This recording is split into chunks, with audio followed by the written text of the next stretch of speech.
வருங்கால காவல்துறை நண்பர்கள் அனைவருக்கும் வணக்கம். இது உங்கள் காவலன் 360 யூடியூப் சேனல். இன்றைக்கி நம்ம என்ன பார்க்க போகிறோன்னா, உயிரியல் பாடப்பிரிவில் 6ஆம் வகுப்பு முதல் பருவத்தில் உள்ள விலங்குலகம் அப்படிங்கிற பாடத்தை தான் பார்க்க போகிறோம். நம்ம சேனலுக்கு நீங்கள் புதுசாக இருந்தால் நம்ம சேனலை சப்ஸ்கிரைப் பண்ணி வச்சுங்க. விலங்குலகத்தில் ஃபஸ்ட்டு கொஸ்டின், ஜீராங் பறவைகள் பூங்கா எங்குள்ளது? Answer Singapore. இங்கே தான் பென்குயின் பறவைகள் 0 டிகிரி செல்சியஸில் பராமரிக்கப்படுகிறது.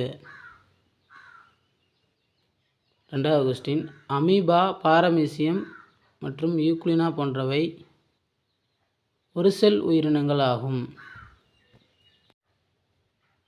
மூணாவது கொஸ்டின், மீன், தவளை, பல்லி, பறவை, மனிதன் போன்றவை பல செல் உயிரினங்கள் ஆகும். நாலாவது கொஸ்டின், ஒரு செல் உயிரினங்கள் மிகச்சிறியது, டேஷ் மட்டுமே பார்க்க முடியும், நுண்ணோக்கியால் மட்டுமே பார்க்க முடியும். அஞ்சாவது கொஸ்டின், அமீபா டேஷ் மூலம் இடப்பெயர்ச்சி அடைகிறது. ஆன்சர் போலிக்கால்கள் மூலம் இடப்பெயர்ச்சி அடைகிறது.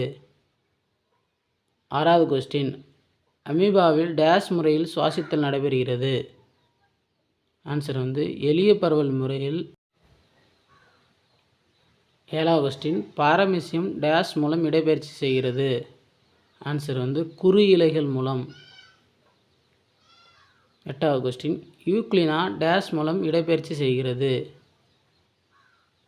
ஆன்சர் கசையிலைகள் மூலம் இடப்பெயர்ச்சி அடைகிறது. ஒன்பதாவது கொஸ்டின், பல செல் உயிரினங்களில் பணிகள் டேஷ் மூலம் நடைபெறுகிறது. செல் தொகுப்பு மற்றும் உறுப்புகள் மூலம்.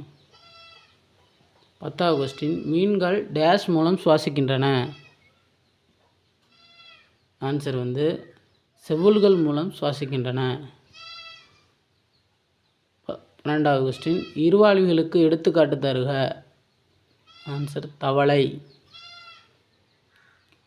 13வது கொஸ்டின், தவளை டேஷ் மூலம் சுவாசிக்கின்றன.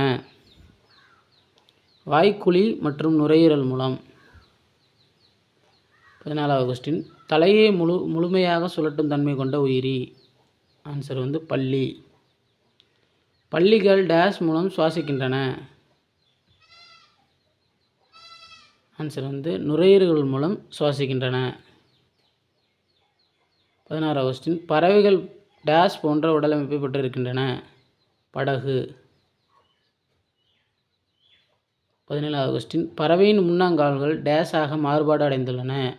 இறக்கைகளாக. 18வது கொஸ்டின், பறவைகள் டேஷ் மூலம் சுவாசிக்கின்றன. ஆன்சர் நுரையீரல் மூலம் சுவாசிக்கின்றன.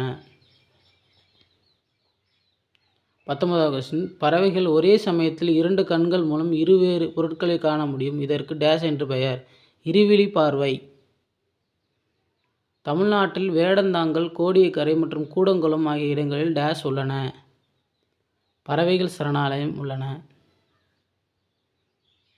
22வது கொஸ்டின், உடலில் இருந்து வியர்வையை வெளியேற்றாத விலங்கு எது? ஆன்சர் ஒட்டகம். 23வது கொஸ்டின், பாலைவன கப்பல் என்று அழைக்கப்படும் விலங்கு எது? ஆன்சர் ஒட்டகம். 24வது கொஸ்டின், குளிர்கால உறக்கத்திற்கு எடுத்துக்காட்டு.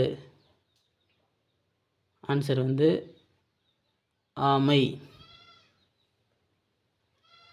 அடுத்து 25வது கொஸ்டின், கோடைகால உறக்கத்திற்கு எடுத்துக்காட்டு தருக.